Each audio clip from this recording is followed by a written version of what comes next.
విడుదల అభిషేక కూడిక అక్టోబర్ 30వ తేదీన సాయంత్రం 6 గంటల నుండి ప్రారంభించబడును.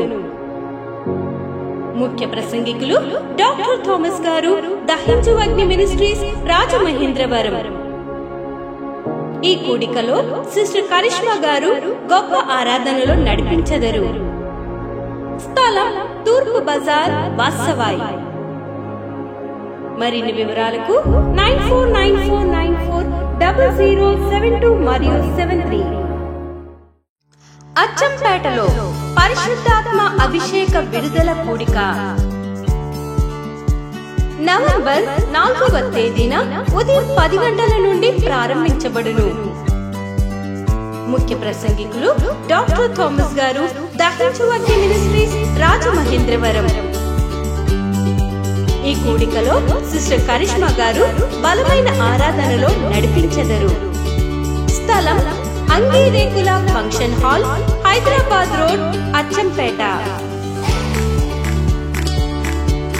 మరిన్ని వివరాలకు 9100099643 మరియు 9494940072 మరియు 73.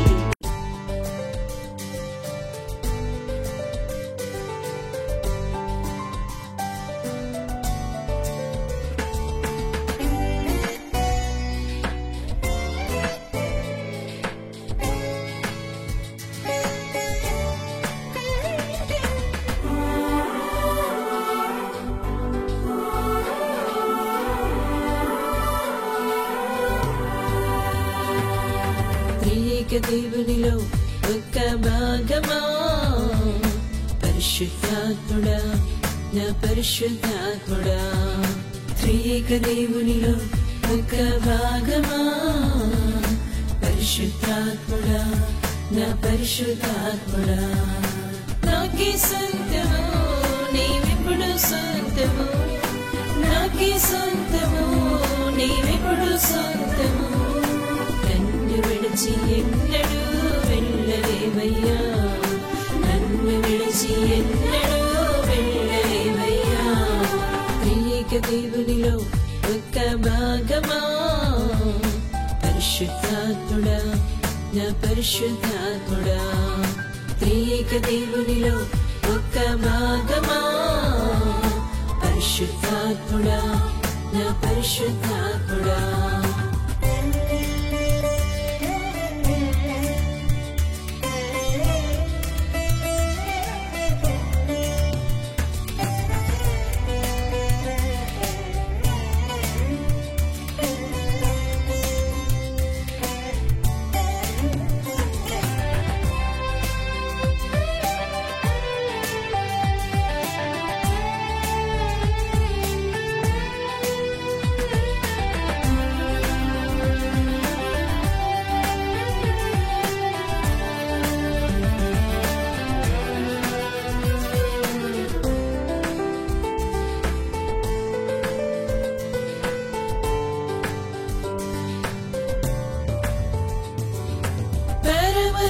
నాకై నీవు దిగి వచ్చావు, జీవజల ఊటగా నా కడుపులో ఉన్నావు. పరమరుండి నాకై నీవు దిగి వచ్చావు, జీవజల ఊటగా నా కడుపులో ఉన్నావు. జీవజల నదిగా ప్రవహించావు, జీవజల నదిగా ప్రవహించావు. నిత్య జీవముగా నన్ను మార్చివేశావు, నిత్య జీవముగా నన్ను మార్చివేశావు. త్రియేక దేవునిలో ఒక్క భాగమా, పరిశుద్ధాత్ముడా నా పరిశుద్ధాత్ముడా. త్రియేక దేవునిలో ఒక్క భాగమా, పరిశుద్ధాత్ముడా నా పరిశుద్ధాత్ముడా.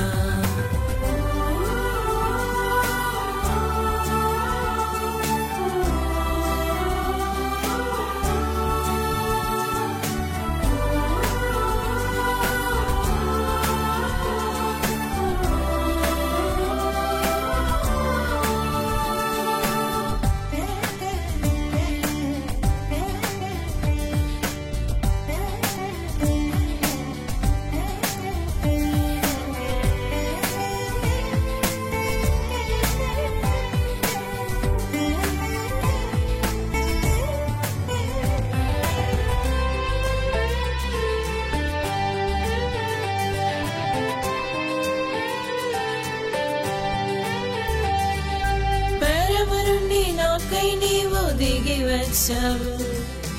అగ్ని జ్వాలగా నా వృధిలో ఉన్నావు. పరము నుండి నాకై నీవు దిగి వచ్చావు. అగ్ని జ్వాలగా నా వృధిలో ఉన్నావు. నాలో ఉన్న చేతను దహించి వేశావు. నాలో ఉన్న చేతను దహించి వేశావు. శుద్ధమైన సాక్షిగా నన్ను నిలిపావు. శుద్ధమైన సాక్షిగా నన్ను నిలిపావు. త్రియేక దేవునిలో ఒక్క భాగమా, పరిశుద్ధాత్ముడా నా పరిశుద్ధాత్ముడా. త్రియేక దేవునిలో ఒక్క భాగమా, పరిశుద్ధాత్ముడా నా పరిశుద్ధాత్ముడా.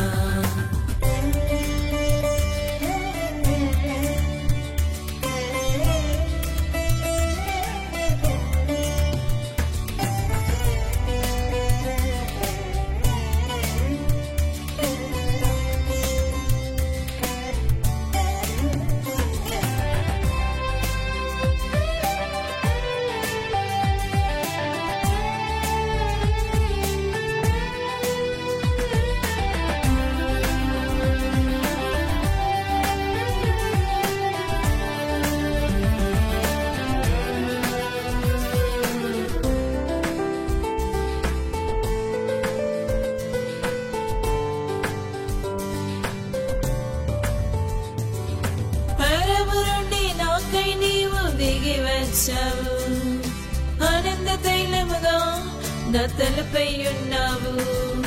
పరము నుండి నాకై నీవు దిగి వచ్చావు. ఆనంద తైలముగా నా తలపై ఉన్నావు. నా దుఃఖమంతయు తీసివేశావు. నా దుఃఖమంతయు తీసివేశావు. ఎల్లప్పుడూ సంతోషించే భాగ్యమిచ్చావు. ఎల్లప్పుడూ సంతోషించే భాగ్యమిచ్చావు. త్రియేక దేవునిలో ఒక్క భాగమా, పరిశుద్ధాత్ముడా నా పరిశుద్ధాత్ముడా. త్రియేక దేవునిలో ఒక్క భాగమా, పరిశుద్ధాత్ముడా నా పరిశుద్ధాత్ముడా. నాకే సొంతము నీవెప్పుడు సొంతము. నాకే సొంతము నీవెప్పుడు సొంతము. నన్ను విడిచి ఎన్నడూ వెళ్ళలేవయ్యా. నన్ను విడిచి ఎన్నడూ వెళ్ళలేవయ్యా. త్రియేక దేవునిలో ఒక్క భాగమా, పరిశుద్ధాత్ముడా నా పరిశుద్ధాత్ముడా. త్రియేక దేవునిలో ఒక్క భాగమా, పరిశుద్ధాత్ముడా నా పరిశుద్ధాత్ముడా.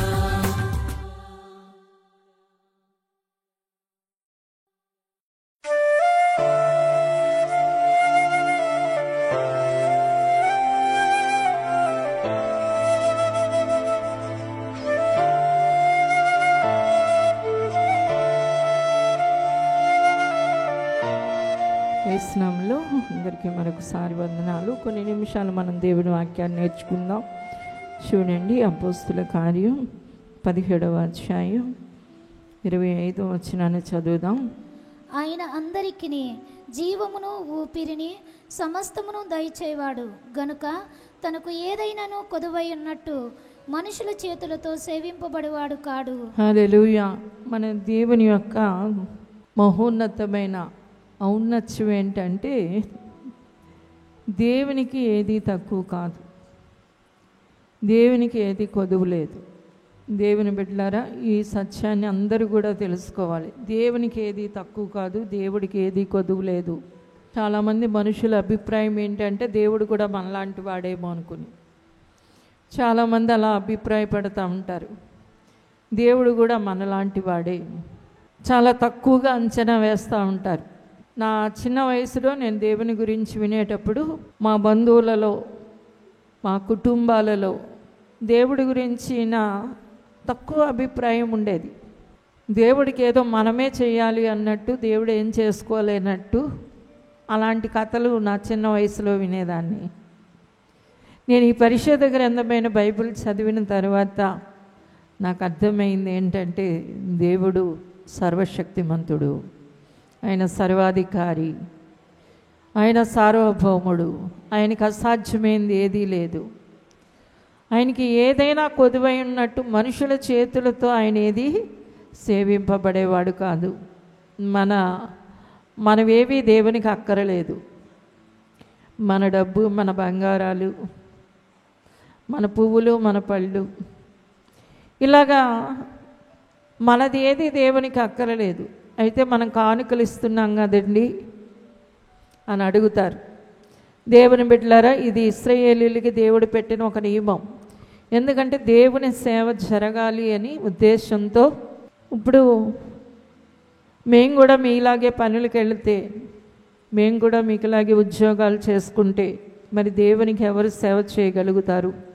దేవుని పనులు ఎవరు చేయగలుగుతారు? అందుకనే దేవుడు కొంతమందిని అపోస్తులుగా, ప్రవక్తలుగా, కాపరులుగా, ఉపదేశకులుగా, సువార్థికులుగా నియమించి వాళ్ళకి దేవుడు ఈ కానుకల ద్వారా వారు పోషించబడడానికి, తర్వాత వాళ్ళు దేవుని సేవ చేయడానికి ఈ ప్రత్యేకమైన విధానాన్ని, ఇది పాత నిబంధన కాలంలో మనకి కనబడుతుంది, క్రొత్త నిబంధనలో కూడా కనబడుతుంది. అందుకనే అపోస్తుల పాదాల దగ్గరికి ఏం చేసేవారు అంటే, ఆ దినాల్లో ఉన్న సంఘస్థులు తమ చరస్థిరాస్తులను పట్టుకొచ్చి అపోస్తుల పాదాల దగ్గర పెట్టేసేవారు. అంత అధికమైన ధనాన్ని వారికి ఇచ్చేవారు. ఎందుకంటే వారు ఆ దినాల్లో ఉన్న అపోస్తులు ఏం చేసేవారు అంటే, వారు ప్రతిదినం భోజనాలు ఏర్పాటు చేసేవారు. మనకైతే ఈ రోజుల్లో వారానికి మనం ఒక్కరోజు భోజనాలు పెట్టుకుంటున్నాం సంఘస్థులకి, లేకపోతే శుక్రవారం ఏదో కొంచెం మనం అల్పాహారం పెట్టుకుంటున్నాం. అలాగా కాదు, ఆ రోజుల్లో ప్రతిదిన భోజనాలు ఉండేవి. అందరూ కూడా ఒక దగ్గరే ఉండేవారు. కాబట్టి అపోస్తుల పాదాల దగ్గర ఆస్తులే పట్టుకొచ్చి ఇచ్చేసేవాళ్ళు. ఎందుకంటే వాళ్ళందరూ దేవుని పాదాల దగ్గర ఉండడానికి, ప్రార్థనలో అధికంగా ఉండాలి,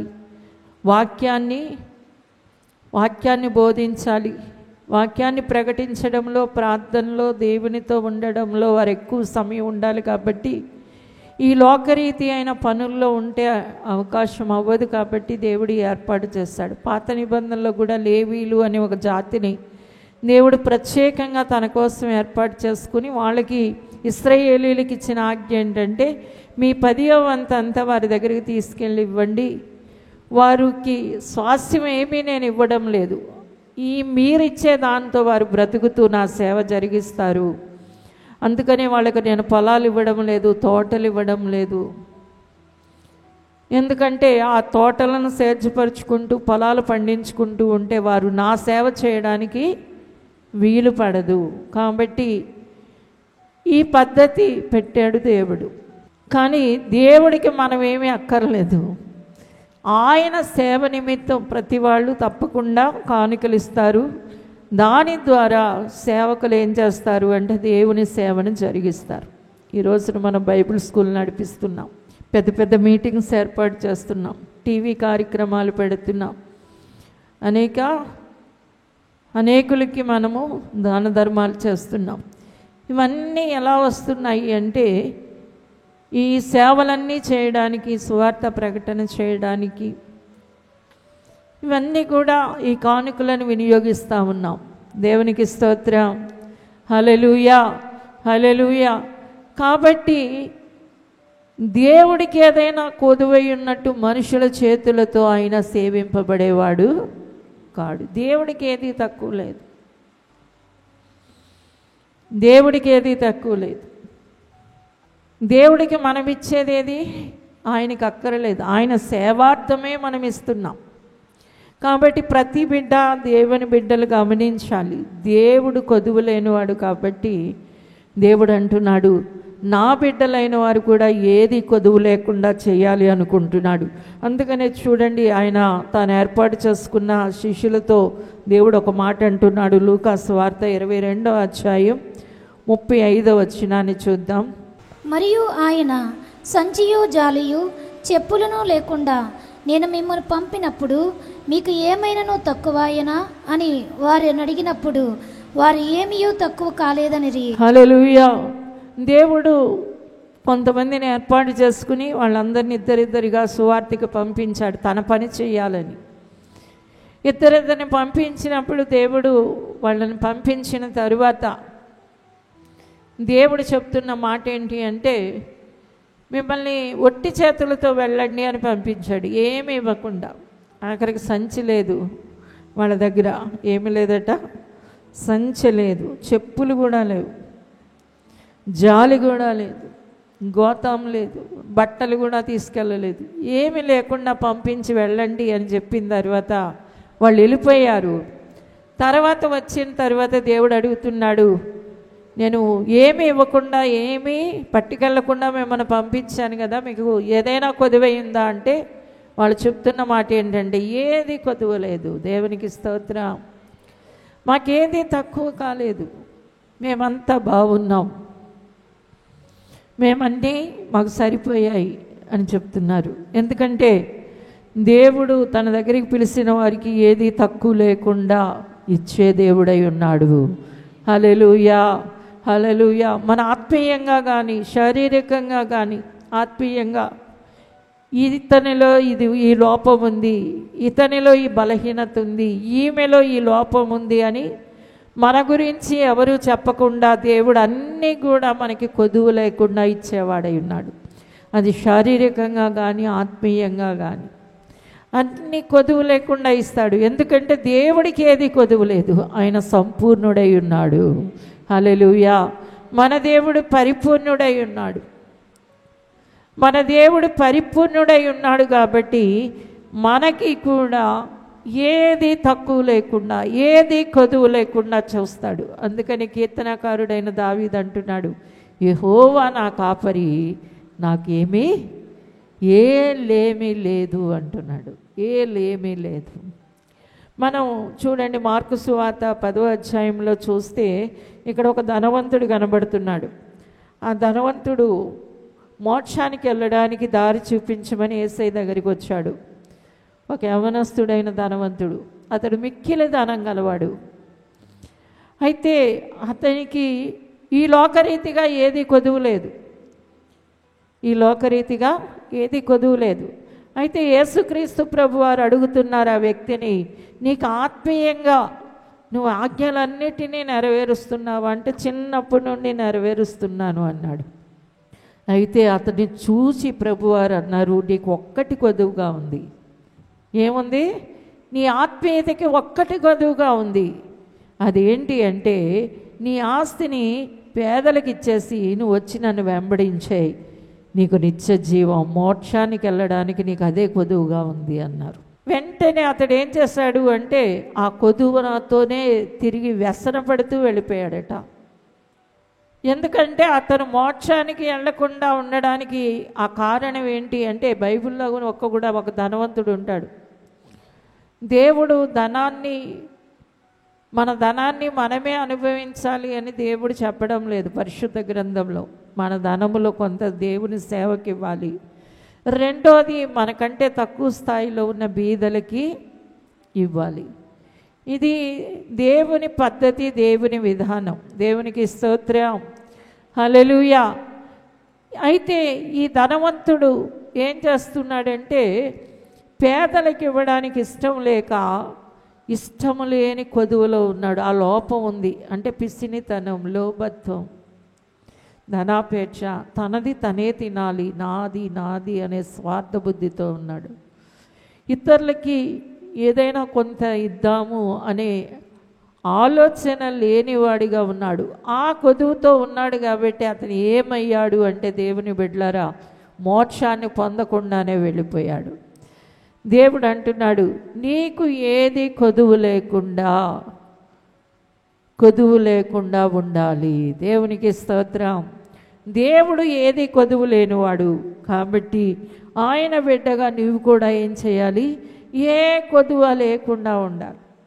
ఏ కొరత, ఆత్మీయంగా నువ్వు కరెక్ట్గా కొదువు లేని వ్యక్తిగా ఉండాలి.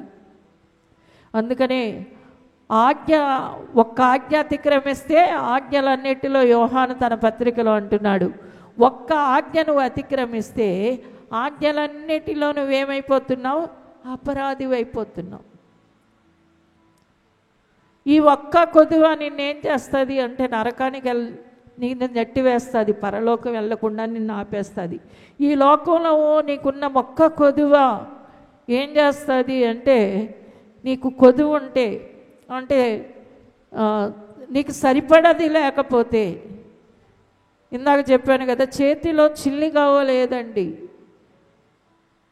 ఇది ఏం చేస్తుంది అంటే నిన్ను ఒక చింతాక్రాంతులుగా, ఒక భయస్థులుగా, ఈ లోకరీతిగా వేదనతో ఉండేవారిగా చేసేస్తుంది. కాబట్టి దేవుడు అంటున్నాడు, నీకు ఆత్మీయంగా శారీరకంగా ఏది కొదువు లేకుండా చేస్తాను. దేవునికి స్తోత్రం. అందుకనే శిష్యులతో అన్నాడు, నీకు ఏది కూడా తక్కువ కాదు. నీకేం కాదు, ఏది అయినా తక్కువ అయిందా? నేను మిమ్మల్ని ఒట్టి చేతులతో పంపాను కానీ మీకు ఏది కొదువు లేకుండా చేశాను. దేవునికి స్తోత్రం. హల్లెలూయా అంటున్నారు. వాళ్ళ సేవలో ఉండి వచ్చిన తర్వాత వాళ్ళు చెప్తున్న మాట ఏంటి అంటే, మాకేది తక్కువ కాలేదు. ఈ రోజున దేవుని బిడ్డ, నీ శారీరక విషయాల్లో కానీ నీ ఆత్మీయ విషయంలో కూడా ఏది తక్కువ లేకుండా దేవుడు సమస్తాన్ని నీకు అనుగ్రహించువాడై ఉన్నాడు. హల్లెలూయా, హల్లెలూయా. కాబట్టి దేవుడు తక్కువ లేకుండా, కొదువు లేకుండా నిన్ను నిలబెట్టడానికి, దేవుడులో నువ్వు ఎలా ఉంటే కొదువు లేని జీవితం కలుగుతాదో పరిశుద్ధ గ్రంథం తెలియచేస్తుంది. చూడండి, అపోస్తుల కార్యం 4వ అధ్యాయం 35వ వచనాన్ని చూద్దాం. వారు ప్రతి వానికి వాని వాని అక్కరి కొలది పంచిపెట్టిరి గనుక వారిలో ఎవనికిని కొదువు లేకపోయెను. హల్లెలూయా. ప్రతి వారికి వారి వారి అక్కర కొలది. ఇందాక నేను చెప్పాను కదా, ఆ దినాలలో అపోస్తులు ఏం చేసేవారు అంటే, తమ దగ్గరికి వచ్చిన ఆస్తిలో వాళ్ళు అందరికీ భోజనాలు పెట్టడంలో, అందరి అవసరతలు తీర్చడంలో కొంత పని కలిగి ఉండేవారు. కాబట్టి వాళ్ళ దగ్గరే కాదు, ఎవరికి కూడా ఏ కొదువ లేకుండా అందరికీ సరిపడేనంతగా సమృద్ధిగా ఉండేదట. దేవునికి స్తోత్రం. హల్లెలూయా. ఈ రోజున కూడా వారు ఏ కొదువ లేని వారిగా ఉన్నారు. అపోస్తుల కాలంలో కొదువ లేని జీవితాన్ని ఎందుకు కలిగి ఉన్నారు అంటే, ఒకరు అక్కరలో ఒకరు సహాయపడే చక్కటి నియమ నిబద్ధతను కలిగి ఉన్నారు. హల్లెలూయా, హల్లెలూయా. ఈ మంచి లక్షణం నిన్ను కొదువు లేని జీవితంలోకి నడిపిస్తుంది, సమృద్ధితో నిన్ను నింపుతుంది. ఇతరుల ఆత్మీయతలో కానీ, ఇతరుల శారీరక అవసరతలో కానీ నువ్వు ఒక శ్రద్ధని, ప్రత్యేకమైన ఒక బాధ్యతను కలిగి ఉండాలి.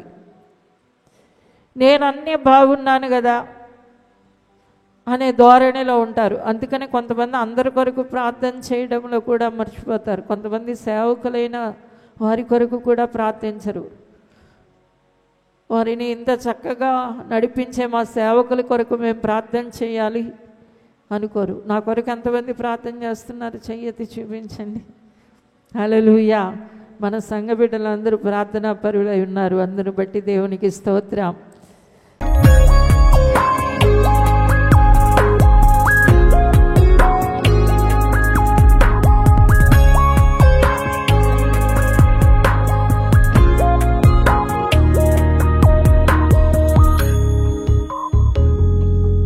పరిశుద్ధమైన తండ్రి, కృపగల దేవా, నీకు వందనాలు ప్రభువా. నీ బిడ్డలు మేము తండ్రి, ఇక్కడ చేరిన నీ పిల్లలు ఏ కొదువ లేని వారిగా ఉండాలి ప్రభువా. నువ్వు కొదువ లేని వాడవు తండ్రి. మాకు ఈ లోకరీతిగా కానీ, ఆత్మీయంగా కానీ ఏది తక్కువ లేకుండా సమస్తాన్ని ఇచ్చువాడవై ఉన్నందుకు వందనాలు చెల్లిస్తున్నాను. నీ బిడ్డల ఆత్మలో, శరీరంలో ఏది తక్కువ లేకుండా సంపూర్ణంగా సమస్తాన్ని యేసు నామములో కలిగి ఉందురుగాక. ఆశీర్వదించమని యేసు నామమున అడుగుచున్నాము తండ్రి.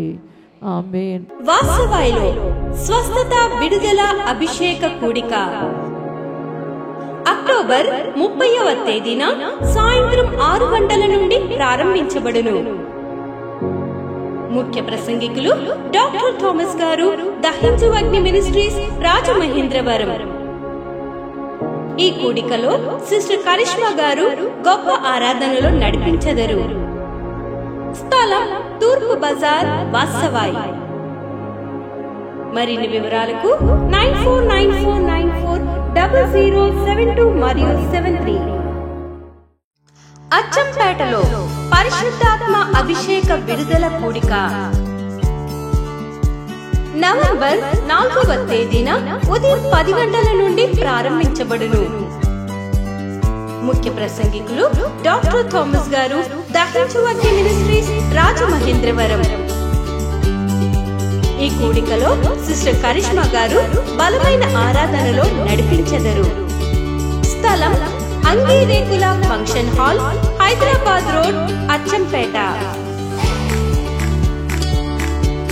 మరిన్ని వివరాలకు 9100099643 మరియు 9494940072 మరియు 73.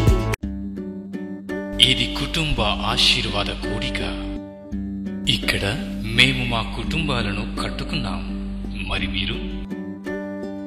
అయితే ప్రతి శుక్రవారం రాజమహేంద్రవరంలో జరిగే ఈ కుటుంబ ఆశీర్వాద కూడికలో పాల్గొనండి.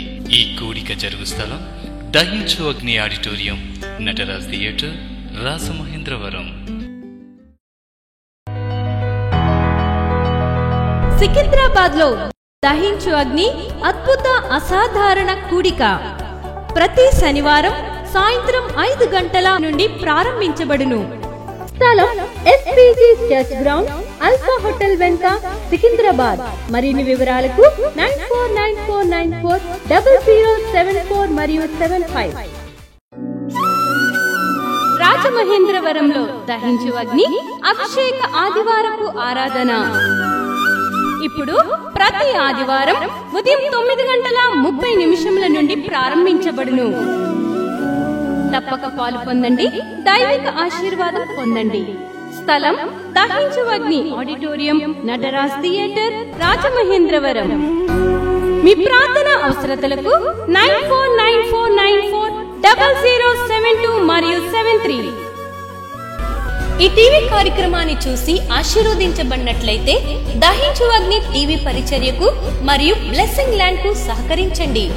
దహించు Agni trust current account number 357222444370, state bank of India, main branch, Rajamahendravaram. My address doctor Thomas, Dahinchu Agni ministries, తుమ్మలోవా, Rajamahendravaram.